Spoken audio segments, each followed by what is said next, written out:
అన్న ఇక్కడ చూడు నాకు వచ్చేటప్పుడు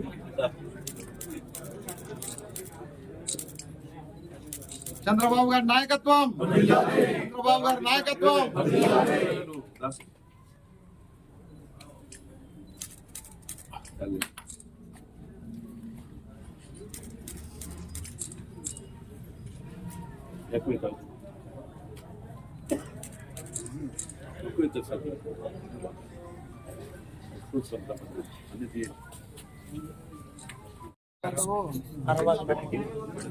ఈరోజు గౌరవనీయులు శ్రీ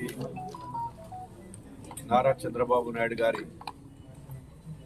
మా యొక్క ప్రియతమ నాయకుడు ముఖ్యమంత్రి గారైనటువంటి శ్రీ నారా చంద్రబాబు నాయుడు గారి 75వ సంవత్సరాలు పూర్తి చేసుకున్న సందర్భంగా వారికి జన్మదిన శుభాకాంక్షలు తెలియజేస్తూ భవిష్యత్తులో వారికి దేవుడు ఆ భగవంతుడు ఆయుష్ ఆరోగ్యాన్ని అదేవిధంగా ఈ యొక్క రాష్ట్రాన్ని అభివృద్ధి పదంలో నడపాలని వారికి అన్ని అనుకూలించే విధంగా ఉండాలని ఆ భగవంతుని ప్రార్థిస్తూ ఈరోజు యావత్ భారతదేశం అంతా కూడా ఒక నాయకుడికి వెళ్ళి చూస్తూ ఉంది. ఎందుకంటే కూటమి ప్రభుత్వం వచ్చిన తర్వాత గతంలో ఈ యొక్క రాష్ట్ర అనాథగా మిగిలిపోయినటువంటి యొక్క రాష్ట్రాన్ని మళ్ళీ పరిపాలనను గాడిలో పెట్టి ఈరోజు ఏదైతే పోలవరం కానీ రాజధాని నగరం లేని ఒక రాజధానిని ఈరోజు మళ్ళీ గాడిలో పెట్టి ఈరోజు నిర్మించడం జరుగుతూ ఉంది. ఈరోజు ఒక నాయకుడు ఏ విధంగా ఉండాలి, ప్రజలకు సమైక్యంగా ఈ యొక్క సంక్షేమ పథకాలు కానీ అదేవిధంగా అభివృద్ధిని కానీ సమానంగా ప్రచారం చేయాలనేటువంటి ఉద్దేశంతో నిరంతరం కృషి చేస్తూ ఉన్నారు.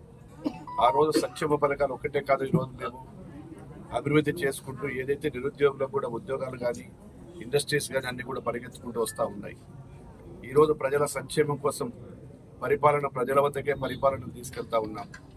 ఏదైనా కొత్తగా తీసుకొచ్చేటువంటి ఏవైతే ఈ యొక్క సూపర్ 6 పథకాలు ఏమున్నాయో వాటి అన్నిటిని కూడా కంప్లీట్ చేయాలనేటువంటి తలంపుతో ఇప్పటికే పింఛను 4000 చేయడము, అదేవిధంగా గ్యాస్ పథకాన్ని ఇవ్వడము, అదేవిధంగా రేపు మే నెలలో తల్లికి వందనం ఇవ్వడము, త్వరలోనే రైతులకు కూడా చెప్పినటువంటి కూడా కార్యక్రమాలు పూర్తి చేస్తా ఉన్నాం.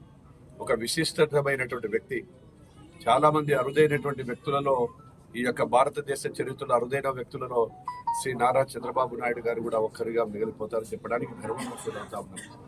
ఆయన లీడర్షిప్ కింద పని చేయాలి అనేటువంటి తపన ఎంతో మందికి ఉంటుంది.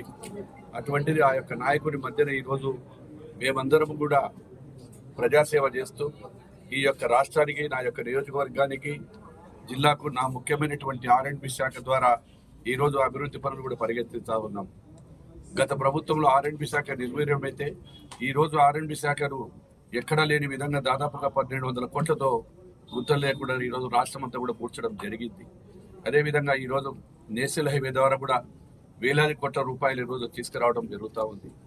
ఏదేమైనప్పటికీ త్వరలో ఇప్పుడు ఇంకా ఈ యొక్క నియోజకవర్గాన్ని, రాష్ట్రాన్ని కూడా వారి యొక్క ఆదర్శంగా తీసుకొని నేను కూడా రాష్ట్రాన్ని కూడా ఈ యొక్క మా R&B తీసుకెళ్తామని చెప్పి ఈ అవకాశం కల్పించినటువంటి ముఖ్యమంత్రి చంద్రబాబు నాయుడు గారికి ధన్యవాదాలు తెలియజేస్తూ మరొక్కసారి వారికి జన్మదిన శుభాకాంక్షలు తెలియజేస్తాం.